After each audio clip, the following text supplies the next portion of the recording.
السلام عليكم ورحمة الله وبركاته.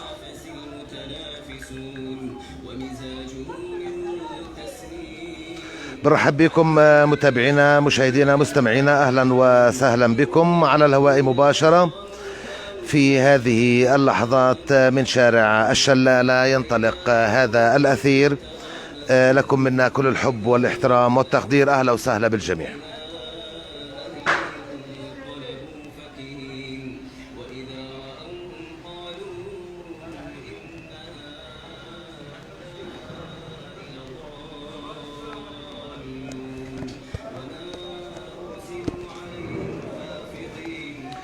لكم أجمل التحيات متابعينا مشاهدينا. أخيرا نزلت السيارات العمومي إلى شارع الشلالة. مطالبات استمرت سنوات متابعينا لإنجاز هذا الموضوع، ويبدو أننا ننطلق في الاتجاه الصحيح. رح نسمع للمواطنين انطباعاتهم عن نزول المواقف لشارع الشلالة. نشوف أيضا إذا كان هناك أي إشكالية، أي قضية تعيق وصول السيارات. كيف استقبل المواطن الفلسطيني المحب للبلدة القديمة هذا الموضوع. المواقف كانت هناك مطالب كثيرة من قبل أصحاب المحلات التجارية، من قبل المواطنين الساكنين في البلدة القديمة لإنزال بعض المواقف. واليوم يبدو أنه تم إنزال موقفين، موقف الشيوخ وسعير إلى هذا المكان اللي كما قلنا مطالبات كثيرة كانت خلال الأعوام الماضية. تم إنجاز هذا الموضوع. لنشوف ما هي انطباعات المواطنين، أيضا السائقين وجهة نظرهم في الموضوع.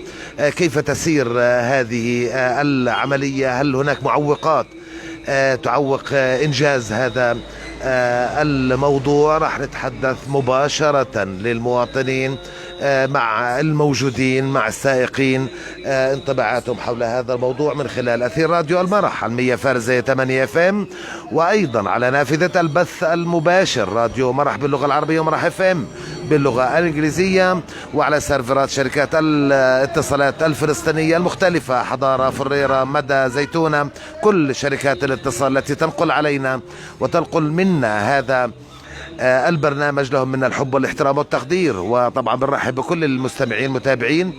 أراءكم بإمكانكم تضعوها على نافذة البث المباشر، وأيضا لمن يتابعنا من هناك من بعيد بإمكانه أن يضبط المؤشر من خلال جوجل على FM على mrfm.bs.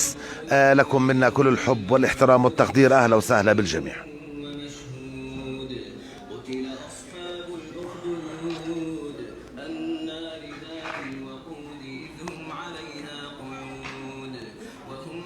وطبعا تحياتنا لراعي برنامجنا شركة الجبريني لمنتجات الألبان والمواد الغذائية. الحب والاحترام والتقدير لكل الأيدي العاملة التي تقدم الأفضل للمستهلك الفلسطيني. صناعة وطنية بامتياز. وطبعا دائما نشد على الأيدي العاملة الفلسطينية التي تقدم الأفضل للمستهلك الفلسطيني. أهلا وسهلا بكم جميعا.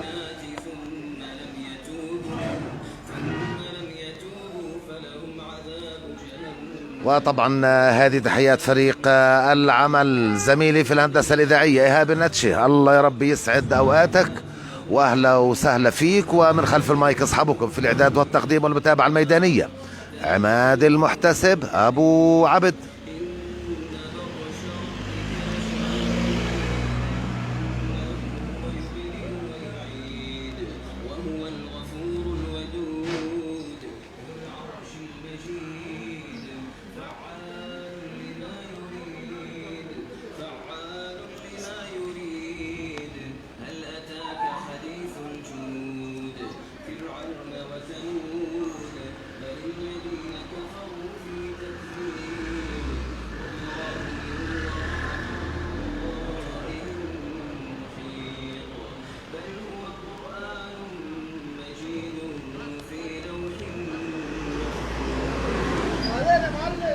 طيب ننطلق وإياكم متابعينا مشاهدينا مستمعينا على الهواء مباشرة على أثير المرح وبرعاية شركة الجبريني لمنتجات الألبان والمواد الغذائية.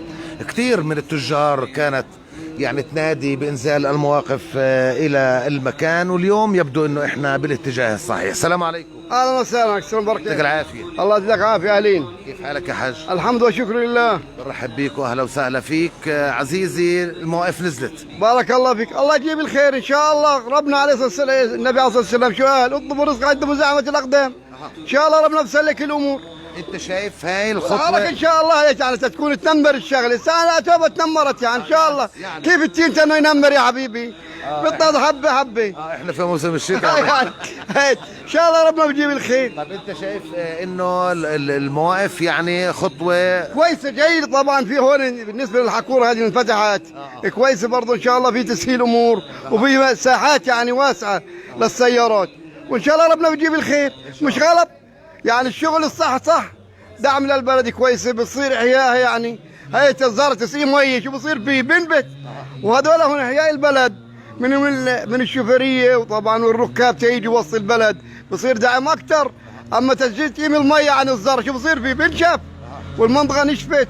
لا سكرت الدكاكين، كل الناس سكرت، لكن ترجع السيارات ويرجع البشريه تشتغل، والطلاب والمعلمين والكل مهما كان لكل انسان استفيد منه شكل بصير حياه ان شاء الله. ربنا يجيب الخير.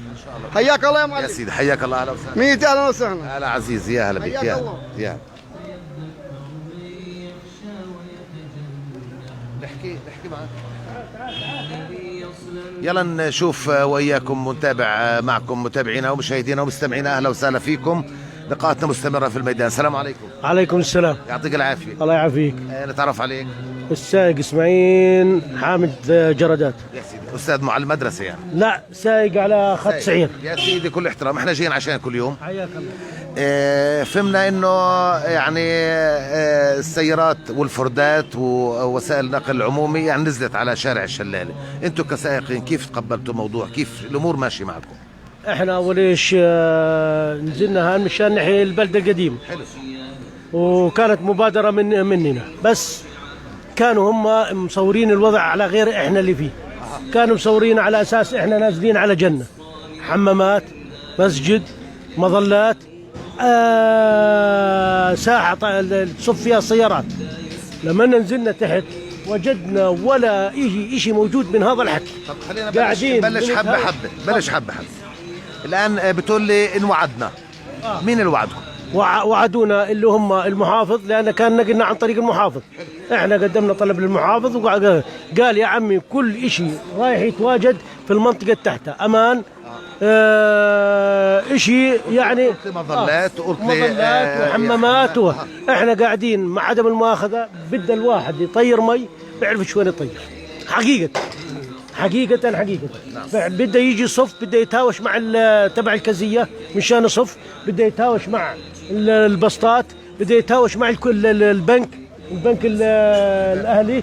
بدك تتهاوش مع كل الزباين هذول مشان تصف سيارتك. ساعتين وانت قدم ووخر وقيم سيارتك وحط سيارتك، ولا نوجد غير هذا الحكي. بدنا نصف، ما فيش مصف. بدنا في الليل لما بدنا ينزل البنات، بطلت ولا بنت تنزل من فوق لتحت، بطلت. بقول لك صارت منطقة مهجورة ومنطقة خالية، وانت بتعلم وبتعرف ان لما نروحن البنات من الجامعة بروحن الساعة 5، والساعة 5 تعتبر منتصف، يعني الدنيا ظلمة. وبالتالي البنت لما بدها تيجي من باب من عند المجمع وتنزل علينا، بدها اصلا بدها سيارة مشان تنزل علينا. خلينا نحكي بحلول. انت بتقول لي هذه مشاكل، هذه عقبات. أي نعم. وعددكم جهات مسؤولة. انت بتقول لي انه جهات مسؤولة. أيوة. وعددكم انه تهيئ لكم الظروف المناسبة حتى تخدموا المواطنين وتحيوا البلدة القديمة. هذا شيء يعني يوضع على الرأس، لكن اليوم احنا بدنا رسالة كل طيب الحلول الحلول احنا بدنا نوجهها لبلدية الخليل اولا. 2 للمحافظ اللي نقلونا في المنطقة هذه، إنه يوجدوا حلول ويخلونا على أساس يطمعوا على أقلية اللي الركاب إنهم ينزلوا علينا. لا مطمعين الركاب كلياتهم بيقولوا حسبنا الله ونعم الوكيل اللي نزلنا على المنطقة هذه. طيب بكرة لما بتصير شتوية، وهذا عبارة عن شارع شرالة، عبارة عن كل الكراتين والمية والزبالة كلياتها بدها تنزل علينا. طب إحنا فيش مظلات، وين المظلات؟ فيش ساحات، وين الساحة؟ فيش إنك صلاة، وين تصلي؟ وين تقيم ولا تحط؟ احنا موجودين هنا نقول معزولين. معزولين عن المنطقه كلها. خلينا اسمع برضه يبدو لنا مع احد السائقين. خليني اقول لك السلام عليكم. وعليكم يعطيك السلام. العافيه. يزيدك عافيه. اهلا وسهلا فيك. انت معنا على الهواء مباشر على راديو مرح، بنعلي صوتكم وبنسمع لكم في الميدان، نشوف احوالكم. انت سائق ايضا، سائق سياره عمومي. يا سيدي حياك الله. اول شيء احنا لما نزلنا هان نزلنا بناء بقول انت سائق سياره. سائق عمومي، سائق سياره. اول شيء لما نزلنا هان نزلنا بناء على طلب المحافظ وقرار المحافظ على رؤوسنا، فاللي اكتشفناه ان العالم دارت ورانا. في ناس معنيه عماله بتخرب في الموضوع، احنا ما لنا اي علاقه يا الشوفريه. احنا يعني كيف يعني دارت وراكم؟ فهمني يعني. دارت ورانا، الشاطر بدي علينا. وفي بعض قنوات بحكيها على العلن، في بعض قنوات بتحكي هذول الشوفريه نازلين على خطرهم. احنا ما نزلنا على خطرنا، احنا نزلنا بقرار حكومه وماشيين مع قرار حكومه. يجي المحافظ يحكي لي اطلع، بدي اطلع الحين على المجمع، يعني ما في مشكله عندي. نزلنا بقرار بنطلع بقرار. شو المشكله؟ ما هي مطالب الناس لها سنوات بتقول بدنا مواقف هون ترجع زي ما كانت زمان. تتذكر انا وياك احترامي إلك، ما احنا وقفنا هان 15 سنه ولا شيء صار علينا. انا واحد من البشر 15 سنه وانا سائق عمومي هان، احسن من هيك بشر وانظف من هيك بشر. عالم هيك الله بيخلق ومرتاحين على الاخر. شو اللي صار انا مش فاهم. طب شو الحكي اللي بصير يعني؟ انتوا استغليتوا الموقف ولا شو بيقولوا لكم يعني؟ ان احنا بروسنا نزلنا، حكينا لهم لا يا عمي هذا قرار فهمت المحافظ يعني في المحافظ. احنا نزلنا بناء على طلب المحافظ، ما نزلنا من روسنا هان. واللي بده يراجع المحافظ، واللي بده ينقلنا من هان يجيب كتاب من المحافظ ونطلع من الصبح من هان. انت كيف شايف الاجواء في البدايه في شارع الشلاله ووجودكم؟ كيف شايف الاجواء؟ وجودنا اذا جيت على الشغل الافضل والشغل الاحسن بالنسبه لنا كسائقين، المجمع احسن لنا مليون مره من هان. بس احنا في اشياء كل شيء بدنا اياه موجود، بس احنا بالنسبه لقرار محافظ موجودين هان وقبلانين في الاشي هذا. بس في طابور خامس بضل، خليني احكيها لو سمحت لي. في طابور خامس بلعب من تحت لتحت، يحلوا عن سمانه خلص. ما بدهم يشوفوكوا هون هيك هم نحكي. يشوفونا هان بالعربي. احنا جيت على الشغل والله المجمع احسن والمجمع اريح والشغل احسن. يعني افرق، يعني المجمع احسن من هان مليون مره، بس احنا قبلانين براي الحكومه وبقرار الحكومه. عندكم مشاكل بتلاقيكم غير قصه الطابور الخامس؟ يعني بعض المعوقات في حركه السير، بعض الامور، بعض المستلزمات اللي انتم بتطالبوا فيها يعني. بالنسبه للحمامات جابوا حمامات امبارح وما في، بالنسبه انا بحكي لك ما في اي مشكله.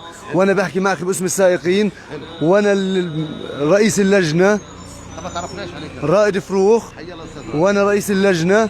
وبحكي لك كل الكلام هذا بناء على ان العالم مش تدور ورانا. يطلع لك اي واحد على اي اذاعه ثانيه يحكي لك لا هذول السائقين وهذول السائقين. احنا يا عم نزلنا بناء على طلب الحكومه، والحكومه اللي بتطلعني من هان. اسمع، صلي على النبي، صلي على النبي. انا بدي احكيها بصراحه بالمشرمح يعني.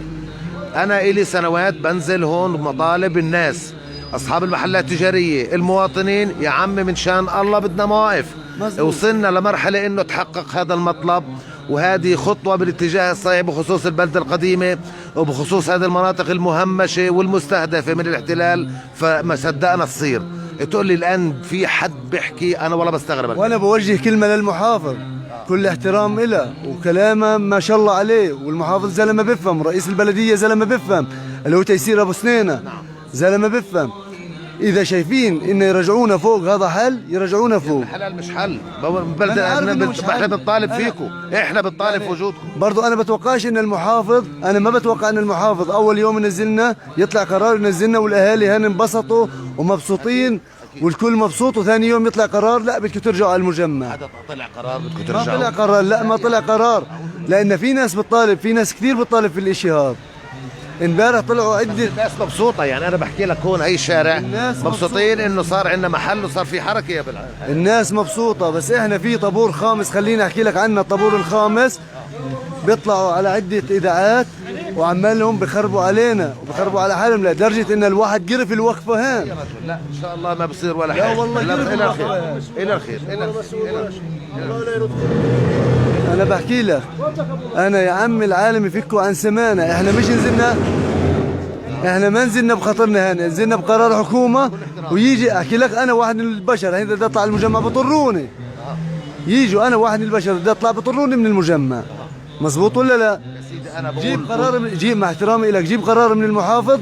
انا من الصبح بديش اضل ولا دقيقة هان. أنا بدي إياك تكون انا لا الي لحظة، انا لا الي محل ولا الي بيت ولا الي اشي هان، وماشي وقبلان في الوضع. ما بدناش اكثر من هيك. خلص أنا بشد عايدة. احنا بنشد على ايديكم لانه مناشدات سنوات طويلة كانت بتطالب بوجود المواقف اللي انت بتتحدث عنها. خليني من الطابور اللي بتقول عليه انت، وخليني انا في واقع الحال اللي احنا موجودين فيه الان. طريقة وصولكم من منطقة باب الزاوية لهون هل هي مريحة لكم كسائق؟ جدا جدا جدا، ولا احلى من هيك. لان بنيجي محارة الشيخ من فوق، شارع فاضي مريح. يعني بس احنا بحكي لك احنا قبلانين في الوضع اللي احنا فيه. ليش تضل تكرر في الكلام يا رجل؟ انا قلبي منفوخ، انا قلبي منفوخ من امبارح لليوم من كثر ما سمعت كلام. ما تسمعش حدا، من كثر ما اجاني تلفونات من امبارح لليوم انا راسي بده يتفجر من العالم. انا الان انت بتقوم طبعا هو عمل ورزق، وفي الاخر هو عمل وطني وجودكم هون. طبعا اكيد نقطة واخر السطر، بس انا بحكي لك انا بالنسبة إلنا احنا هينا موجودين. اي وقت ما يجينا قرار نطلع بنطلع. بدناش تطلع يا بالحلال، صلي على النبي. ما بدنا نطلع. هذا احنا من اوليتها بدنا اسمع موجه اسمع انت على ثغرة، وانا بعتقد انه فلا تؤتين البلدة القديمة من قبلك. انتهى. احنا موجودين في عمل وطني وقصدين باب الله. انت ما سمعت يا اخوي؟ انت ما سمعت اللي صار امبارح؟ سمعتك وما بدي اكرر من قبل الاذاعات المحليه. يا اخي انا اذاعه محليه وبنقول لك صوتك اليوم بعليه وانت بتحكي باريحيه. وخلي الكل يسمع يا زلمه، والله ما بحسب حساب الا لربنا. انا يا اما بحله عن سمانه. خلاص يا رجل بديش ضل كلف كلام. يعطيك العافيه. شكرا يا صديقي.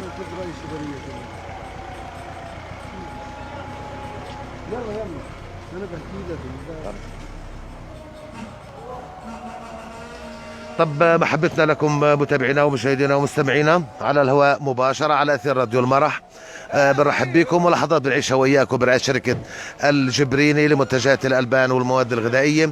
الحب والاحترام والتقدير لكل من يبني في هذا البلد، وأيضا تحياتنا للسائقين الموجودين في شارع الشلالة، واعتقد أنه هذا مطلب من الجميع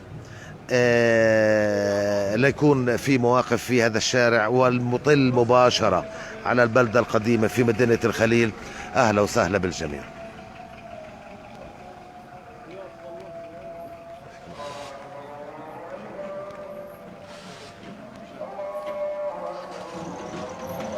طيب بنكمل معكم متابعينا. خلينا نسمع وجهة نظر السائقين لنتحدث لهم. حجي السلام عليكم. يعطيك العافية. يعطيك العافية. مرحب بيك واهلا وسهلا فيك بالجميع. انت معنا على الهواء مباشرة على راديو مرح. احنا جايين عشانكم ومبسوطين وشايفين المواقف عادت لشارع الشلالة. كيف شايف الأوضاع؟ منيح، كويس الوضع، منيح. يعني صار في حركة في الشارع. صار طلعنا من الأزمة، احنا بطلنا ندخل في الأزمات خلص. يعني هاي نحمل هالنقلة لما ضل طالعين. يعني بقى نقعد ساعة ونص ساعتين توصل السعير، الحين 3 ساعات توقف السعير. سهل الامور عمليه الوصول ولا اسهل؟ يعني الركاب بتغلب شوي بس مش مشكله، تعود.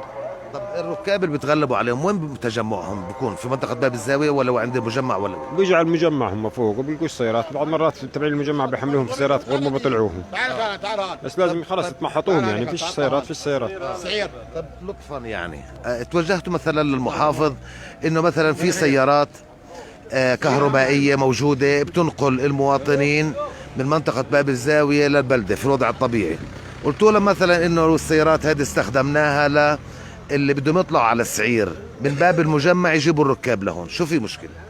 فيش مشكلة، بس من بفر الخليل كلياتها عندهم ركاب في 10 مثلا بتتغلب المشي هي مشوها مشي. افرض حدا شاري اغراض ولا حامل حاجة وبده يوصل للموقف هون، لو كانت السيارات الكهربائية نقلت كان يسألوا على المجمع فوق يعني ما كان يشتغل، مش كان يشتري هنا. كان اذا حدا تذمر يعني او تضايق في حيط شو نسوي له؟ هذا اللي جاينا. يا سيدي كل احترام. حياك الله. شكرا يا صديقي. يا اهلا. نحكي معكم خليك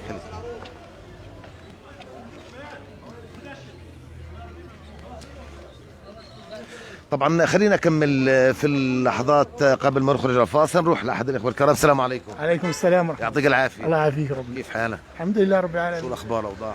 والله الحمد لله رب العالمين. انا وياك موجودين في شارع الشلاله، وانت شايف انه سيارات الفردات اللي بتحمل ركاب لشيوخ وسعير موجودين في المكان، شو رايك؟ والله هذه خطوة كويسة يعني لقدام. حلو. على اساس لاعمار البلدة القديمة. فبرضه بدها يعني كمان انه الناس تفتح البلدة القديمة وينزلوا ويداوموا فيها ويفتحوا فيها، مش بس يعني يجيبوا السيارات هون. هي خطوة يعني خطوة. قديش عدنا نطالب في يوم من الايام سنوات واحنا بنقول انه السيارات خطوة كويسة، لا بس بدها يتبعها خطوات لازم كمان، خطوات. لازم خطوات بس برضه يتبعها. هذه نقطة في الاتجاه الصحيح. مزبوط، احنا بنحكي مزبوط يعني. انا هون محلي في شارع الشلالة هون، يعني انا شايف في صاير حركة يعني كويسة يعني هذه الحركة.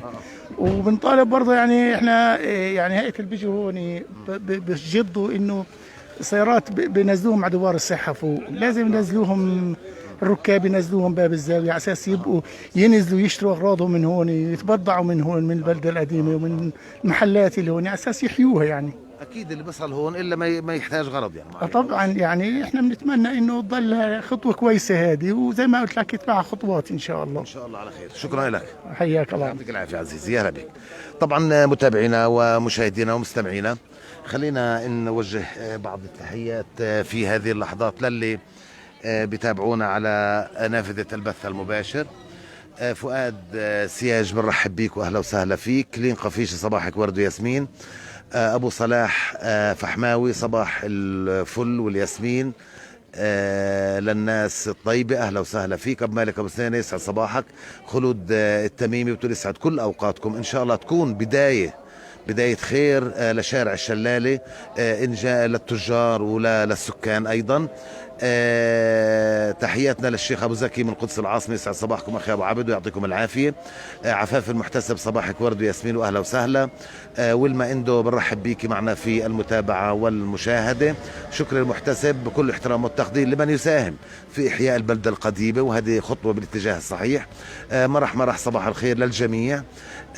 ثائر شلال دي على فكرة مش عارف شو بدك بالضبط، شو قصدك مش فاهم. خلينا نروح لسمير عبد سدر. عليكم السلام ورحمة الله وبركاته أخي الغالي أبو عبد، أهلا وسهلا فيك. وعلى مرخية يسعد صباحك أبو عبد وصباح الأهل في الخليل، بنرحب بيك وأهلا وسهلا فيك. متابعينا نحن في هذه اللحظات وصلنا وإياكم للفاصل، نعود لاستوديوهاتنا في راديو مرح، نخرج الفاصل وبعدها بنواصل.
بتاكل 10 دقائق خلوه على الصين احسن بده يطول اكثر. لا ماشي انا بحسب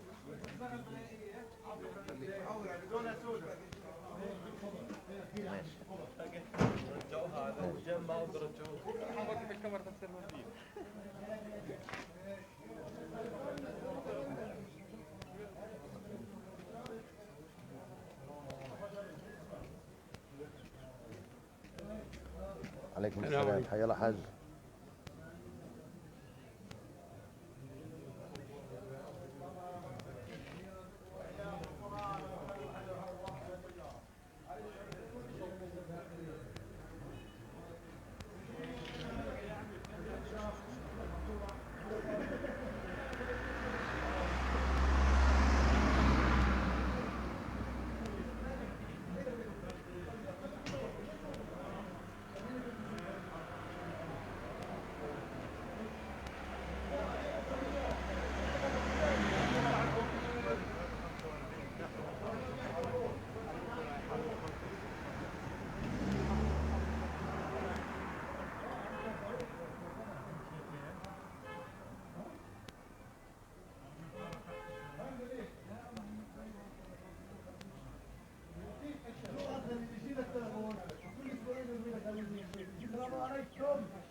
تسلم يا حبيبي.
برحب بكم من جديد متابعينا مشاهدينا مستمعينا، اهلا وسهلا بكم على الهواء مباشره على اثير راديو المرح. لازلنا واياكم نعيش هذه اللحظات من شارع الشلالة. كانت مطالبات كثيرة بإنزال مواقف للسيارات وخاصة سعير وشيوخ، واليوم وهذه الأيام تم إنجاز هذا المشروع اللي حيوي بما يتعلق بالبلدة القديمة في مدينة الخليل، إن شاء الله على الطريق الصحيح. لكن خلونا نشوف ونكمل معكم متابعينا ومشاهدينا انطباعات المواطنين، وأيضا إذا كان هناك أي معوقات بما يتعلق بسائقي العمومي الفردات الموجودة أمامنا، لنعلي صوتهم ونوصل رسالتهم للمسؤولين لصناع القرار حتى يتم تجاوز أي قضايا ممكن أن تعوق وجودهم في شارع الشلال. أهلا وسهلا بالجميع، وطبعا تحياتنا لشركة الجبرين للمنتجات الألبان التي ترعى هذا البرنامج. لكم منا الحب والاحترام والتقدير، وأهلا وسهلا بالجميع.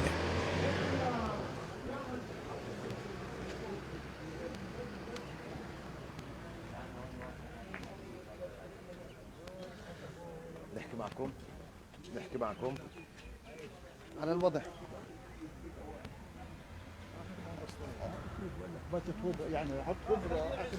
طبعا بكمل معكم متابعينا ومشاهدينا ومستمعينا، اهلا وسهلا فيكم في الجزء الثاني من برنامج منا ميدان. نروح لاحد الاخوه الكرام نقول السلام عليكم. وعليكم السلام. يعطيك العافيه. يعافيك ربنا. برحب بيك واهلا وسهلا فيك من شارع الشلال الاوسط، حيث عفوا شارع الشلال الجديد حيث نتواجد. كانت مطالبه كثير من شارع الشلال الجديد والاوسط بما يتعلق بوجود مواقف للسيارات الفردات اللي تتواجد في هذا المكان. اول شيء انطباعاتكم عن وجود السيارات في هذا المكان؟ المطالبات يمكن من الشارع الشلال القديم وليس الجديد. نعم. بالنسبه العمومي احنا ما بنقولوش لا، بس ولكن العمومي الاصل يتنزل على الموقف تبعه جوا في الساحه جوا، يقعد جوا مش في الشارع يسكر الشارع. وين جوا؟ عاملين له عريشه البلديه جوا في الساحه، ساحه شاور جوا، معمول له عريشه. الاصل انه هم يصفوا في العريشه مش في الشارع. لما يقعد جوا في الشارع بضل الشارع يعني كان يلعب فيها الخيال زي ما بيقولوها الشارع. ما دخلش هذا الحكي. بضل هذه احنا في الصيفيه هون في الصيف دائما عندنا مشكله ازمه الظهريات، مشاكل مع الناس مع السيارات، هذه متواصل. فالاصل انك انت مجهز لك موقع تقعد فيه، مش تقعد في شارع تسكر شارع. بس هي مجهزه، هي نزلوا لهم مثلا الخدمات العامه والامور زي هذه موجوده في هذا الاصل مش موجوده. هذا الاصل عملوه منتزه، اخذوا اراضي العالم البلديه لجنه الاعمار عملتها منتزه مش موقف سيارات. في ساحه جوا، هذا الاصل منتزه مش موقف سيارات. هو انعمل منتزه، اخذوه من العالم اراضيهم يعملوا منتزه مش موقف سيارات. يعني انت بتقول السيارات مطلوبه تكون موجوده في الشارع بس في موقعها مش في الشارع. طب ما حدا تواصل معكم، حدا من المسؤولين تواجد عندكم هون، سمع مثلا ارائكم في الموضوع؟ لا، في الاول ولا اليوم ولا عمر حدا اجى سالنا اصلا يعني. هو بس بنسمعهم على الراديو كلهم بدهم يحيوا البلده ومش البلده وهذا بس كلام على الراديات مش اكثر يعني. وهذا الموقف بحييش شيء اصلا. اقعد صور انت هون، تصور هون، شوف اي راكب بيجي على محل يشتري منه شغله. تقعد طول النهار وتفرج. يمكن ساعات بدايتها قديش صار لها؟ احنا جربناهم الفتره السابقه، قعدوا عندنا اكثر من سنه. 3-4 سنين قعدوا، ولا عمرنا بعنا فيهم راكب شيء. ما بيشتري، لانه بيجي خلص السياره موجوده قدامه بيركب فيها. بس لما تكون قاعده في موقفها جوا وهو بده يشتري شغله بيشتري. بس في سياره قدام. وجود السياره هون لغايه بالنسبه للبيع والشراء يعني عفوا. احنا كان عندنا هون الظهريات بالعاده في الصيف بتأذب في السيارات الساعه 2. انا يكون عندي في محلي هون طالبات الجامعات ولا يكون عندي 20-30 واحده في المحل. تيجي سياره بتعرفش لانه خط يطلعوا كلهم، بس يقعدوا يضيعوا وقت عندنا مش للمشترى. فهذه يعني مشكلتنا هون بالضبط. كل احترامي لك، شكرا. حياك الله، اهلا وسهلا. يعطيك العافيه، اهلا بك.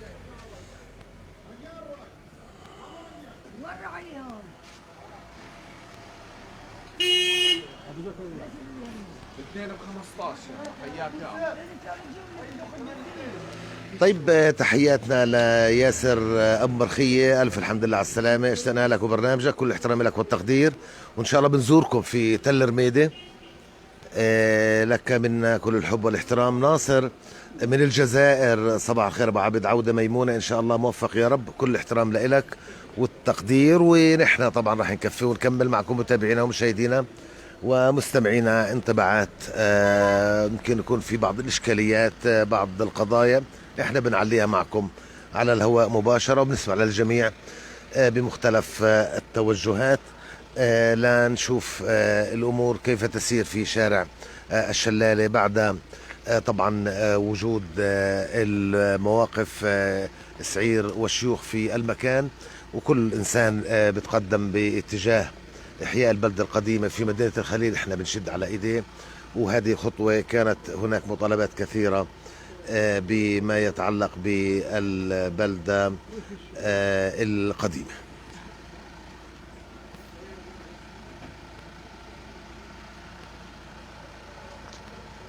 تعال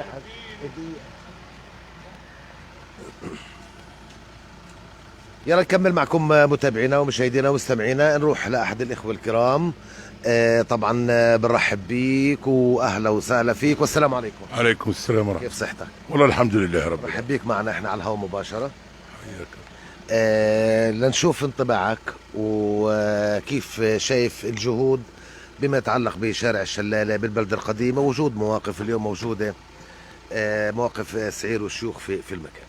والله هذا موقف كويس، يعني المهم بخلوا فيه حركة بالبلدة القديمة وتتحرك الناس وبتروح وبتيجي، بصير في حركة. اليوم لو نزلونا كمان غير خط سعير وشيوخ ينزلوا لهم كمان خطي ويساعدوا الناس اللي يخلي الدكان الواحد يفتح، لو بيدعموا الناس يعني بالضبط. هذا الحكي الصحيح، يعني انه هذا الدكان بدل ما هو مسكر يحطوا فيه مواد غذائيه يدعموه، يعني اللي فوق اللي بتكون ب8 تكون هون ب5، الكل بيطيح المواطن بيشتري، يعني في فرقيه بالسعر بيشتري، مش غلط.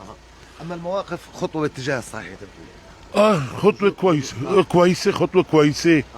يعني احنا البلد تشل هيك الحركه، يعني حقت هي في حركه. الراكب السعير بيجي برضه من فوق من باب الزاويه بيركب هون، بيعرف انه بضل من هون طالع عن الزاهد، هي بعدي من باب البلديه وبيطلع على حاره الشيخ. في حركه، يعني انه بصير في حركه، والدكاكين لو بيدعموهم كمان بصير في حركه اكثر. مواد غذائيه الناس تطلع على المواد الغذائيه، يعني مثلا الرز فوق ب 140 هون لو باعوه ب 110 كل الناس بتنزل بتعرف انه في 30 شيكل.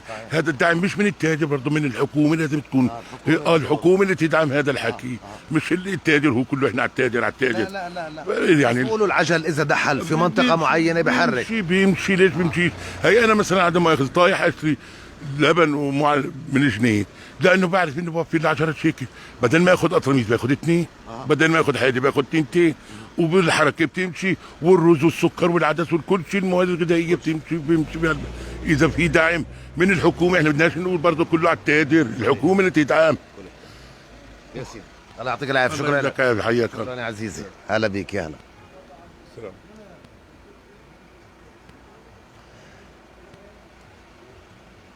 طيب ريناد، شو بتقول لي؟ بتقول يسعد صباحكم، انتم سمعتوا راي الشوفريه والباعه بس ما سمعتوا راي ركاب سعير والشيوخ. منطقه معزوله وبعيده، وما شفتوا بالمطر كيف بنوقف نستنى، ما في مقاعد ولا مظلات، ومعاناه معاناه طالبات الجامعه موجوده. لما كنا ننزل من دوار الصحه بعد الساعه 5 والمواجهات مع الجيش، وبتصير تدور وين في سيارات لنروح.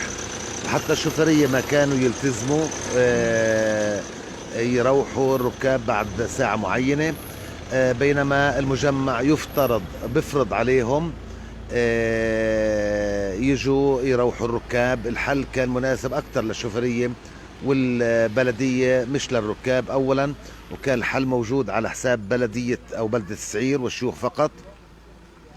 كان لازم يكون في خيار للناس اللي بدها تشتري وتحيي المنطقة، وخيار للناس اللي بس بدها تروح على بيتها. ممكن لو خلوا جزء من السيارات في المجمع وسيارات في البلدة القديمة، الواحد يكون له حرية الاختيار. احنا بنعلي صوت الجميع، ما عندنا مشكلة. أبو فخر الشريف، عليكم السلام ورحمة الله وبركاته، ويسعد مساك وأهلا وسهلا فيك، وتحياته طبعا لكل المتابعين وكل اللي بيشاهدونا وبتابعونا في هذه اللحظات. وإحنا ممكن نشوف أيضا، نحاول نتحدث مع بعض الركاب لنعلي الصوت. أنا ما عندي مشكلة بالفعل. يعني آراء الجميع مطلوبة، المحلات والسيارات والكل، كل واحد من حقه أنه يدلي بدلوه في هذا الموضوع. لن نشوف طبعا، نحاول نتحدث مع أحد الإخوة الكرام. مستعجل ما في مشكلة، يعطيك العافية.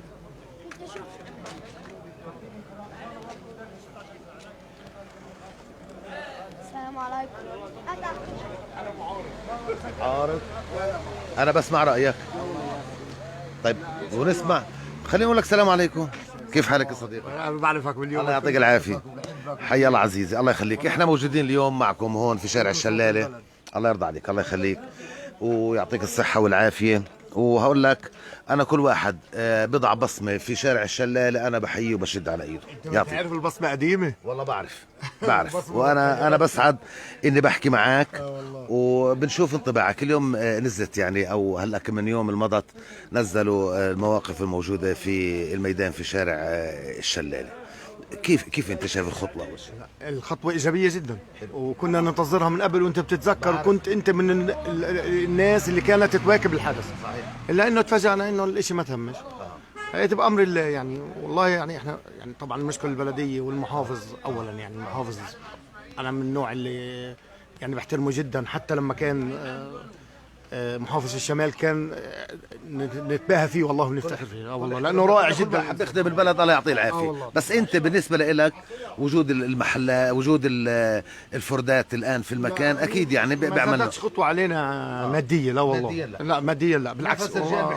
لا احنا بنقول المصلحه دائما العامه هي احسن من المصلحه الخاصه، لان المصلحه العامه اذا كبرت تكبر المصلحه الخاصه معها. اكيد احنا بنشجع هذا الحكي وهذا، ولكن كمان بنظامه. يعني لما تيجي السيارة تصف كمان بموقعها الصح اللي حددت له اياه البلدية، وانت بتذكر لما عملوا لهم البركس الخلفي، وزائد انه الساعة هذه، فبحاجة انهم كمان هم ينظموا الوضع. واحنا والله لمسنا فيهم انهم في ناس رائعين كثير وبنحييهم يعني. بدناش نذكر اسامي طبعا، كلهم على العين والراس. وفي منهم يعني والله من الناس اللي بيخدموا البلد وحابين يقصدوا باب الله وباب الكريم. اكيد طبعا يعني احنا برضه بنشكر المحافظ والبلديه انها بتشجع انه يعني تعمل خطوات ايجابيه.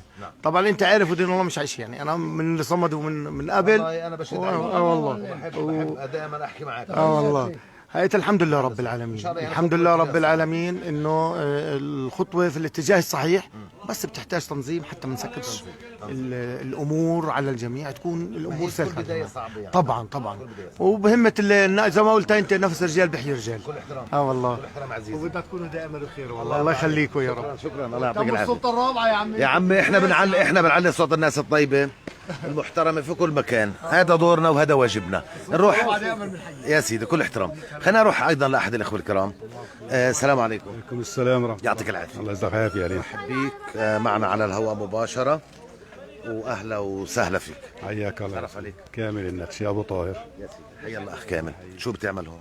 والله نازل على السوق هيك نتفرج نشوف شو في عندنا هون، شو في هذا، ونوع من الدعم للبلد القديمه برضه، اللي احنا بندعي كل الناس انهم ينزلوا برضه هون حتى يحافظوا على هذه المنطقه، يحافظوا على البلد القديم، يحافظوا على هذا التراث اللي هو طبعا مهدد من الاسرائيليين ومهدد من هذا. فمن هون بندعي كل الناس انهم ينزلوا على البلد القديمه، يشتروا، يتسوقوا، يتفرجوا، يتذكروا هالايام الحلوه اللي كانت موجوده بهذه المنطقه. انا بحييك وانا بشوفك يعني بتنزل، وحتى لو من باب القصدرة يعني زي ما بيقولوها.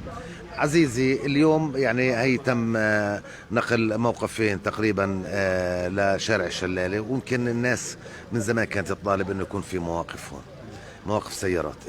انت انطباعك لما شفت الفردات موجودة؟ والله خطوة جيدة يعني الصحيح، ولازم مزيد من الخطوات يعني المشابهة لهيك. يعني هذا على الأقل هون لما يوقفوا السيارات والسرفيسات بصير في حركة تجارية، بصير في ناس رايحة، في ناس جاي، البسطات هون، المحلات بتعزز صمودهم. يعني لما الناس كلها تشتري منهم وتتسوق وهذا بتعزز صمودهم في هذه المنطقة يعني. فان شاء الله خطوه جيده. يعني انا جاتني مداخله، ما التقيناش مع حد من الركاب اللي ممكن يطلع من هون لمنطقه سعير او شيء، بقول لك المنطقه هون ما في مظلات، ما في مقاعد، ما في محلات للركاب بالانتظار او بشيء معين، يعني ما فيش من هالشيء. انت شو رايك يعني؟ والله لا شك انه هي بدها شويه ترتيب يعني بدها من البلديه شويه ترتيب واهتمام، وكلامهم صحيح في محله يعني. انا لقيت في موسم شتاء والدنيا مطر وبرد، وبرضه بالصيف بتكون الدنيا شوب، برضه بدها يعني تجهيزات مثل هيك، بدها مظلات، بدها مقاعد. كان في اقتراح صغير انه الناس اللي بتستنى عند المجمع بيعرفوا انه السيارات في الاصل هي سيارة الفردات موجودة في مجمع الخليل، بتعرفوا في شارع واد تفاح، انه يتم استخدام السيارات الكهربائية اللي بتنزل على البلدة القديمة، انه يكون لها شوط معين او طريقة معينة لنقل الركاب من المجمع لحديت هذه المنطقة. انت شو رايك؟ والله مبدئيا ممكن، بس بعد فترة الكل بيصير في الشتاء، لانه الشتاء بكرة اذا امطرت الدنيا وان شاء الله مطر جاي علينا خير وبركة، فبقول لك يا عم انا بدي اضرب مشوار من واد تفاح من غاد او من دوار الصحه اصل لهون، والله بهدله في الشتاء، وهون بتعرف انها منطقه بتجمع للمياه، فلو كان في وسيله نقل تتقدم فيها بلديه او المحافظه حتى توصل الركاب لهذه المنطقه يمكن تكون بالاتجاه الصحيح. شو رايك؟ أي خطوة في هذا الاتجاه بتساعد الناس إنها تيجي لهون خطوة جيدة. هذا الحكي يعني على عاتق البلدية إنها تدور على هذه الخطوات اللي بتسهل عملية وصول الركاب لهذه المنطقة. طبعا بعد فترة الناس كلها راح تعرف إنه هذه السيرفيسات لهي المناطق موجودة هون، وتلقائيا هم راح يجوا لهذه المنطقة. بالضبط 100%. هذا يا سيدي إن شاء الله خير وشكرا لك. حياك الله يا سيدي. يعطيك العافية. يعني في أمل ما ضل معي وقت كتير، ما بعرف أنت بتحب تعقب بأنه على كلامنا. احنا كمان في خطوه مهمه اللي انت عارفها منيح، انه اللي هي السياحه المحليه، اللي احنا خلينا نقول الناس اللي بيجوا من الشمال برضه بدها تعرف الصف. يعني لما كان الموقف هذا انت بتذكر انه كان عشان الناس اللي بيجوا وافدين يزوروا الحرم يزوروا البلده القديمه، هذا شكل مش لازم نخسره من مره، لانه يعني كمان الحرم مش بس لو تعرف انا وياك، انا بيني وبينك وانا وياك عارفين الصحيح انه كثير من السيارات اللي كانت تيجي من الشمال تيجي على ساحه لجنه الاعمار هناك، حتى هون ما كانتش تصل زي الناس، صح ولا لا؟ يعني تنزل على بعض مرات على شقه لجنه الاعمار، انا اكون واضح يعني. صح، هذا الكلام سليم، بس برضه احنا بدناش نكسب موقع ونخسر مواقع كثير للبلده القديمه. البلده القديمه في جمالها ورونقها وثقافتها وحضارتها وتاريخها إلنا ولغيرنا، مش لازم انه نحرم برضه ناس كتير منه، فلازم ننظم الوضع اكثر ونشتغل عليه أكتر. يعني رسالتك بالمختصر عشان انا اختم برنامجنا لانه وصلنا لنهايه البرنامج، انه الخطوه هي بالاتجاه الصحيح، لكن تحتاج الى متابعه من المسؤولين صناع القرار حتى تكون المواقف باريحيه، المظلات تكون موجوده، نحفظ للراكب كرامته، ونحفظ ايضا للقادم واللي بده يجي عندنا هون على بلد هون بياخذ حقه اكيد كل احترام، ما تعطلش عليه ونكون كل الاحترام. حبيب قلبي بدي اشكرك، الله يسعدك، وخلينا نوجه تحياتنا لمين الموجودين معنا في هذه اللحظات. طبعا علاء برخيه بقول خطوه بالاتجاه الصحيح، ويا رب يعملوا كمان مقاعد للانتظار وموقف للحماية من المطر. محمد التلبيشي أبو علاء، إحياء البلدة القديمة واجب، لماذا لا يكون سيارات وباصات التي تعمل داخل البلد تقف عند بنك القاهرة عمان، هناك متسع. مهند المحتسب، صباح الخير أبو عبد ويعطيك العافية، شكرا لكم متابعينا ومشاهدينا، وطبعا تحياتنا لشركة الجبريني لمنتجات الألبان الراعي الرسمي لهذا البرنامج. في ختام هذا اللقاء أنقل لكم تحيات فريق العمل، زميلي في الهندسة الإذاعية والمكتبة الموسيقية إيهاب النتشي، يعطيك العافية. من خلف المايك في الإعداد والتقديم كان معكم عماد المحتسب أبو عبد. نستودعكم الله والسلام عليكم ورحمة الله وبركاته.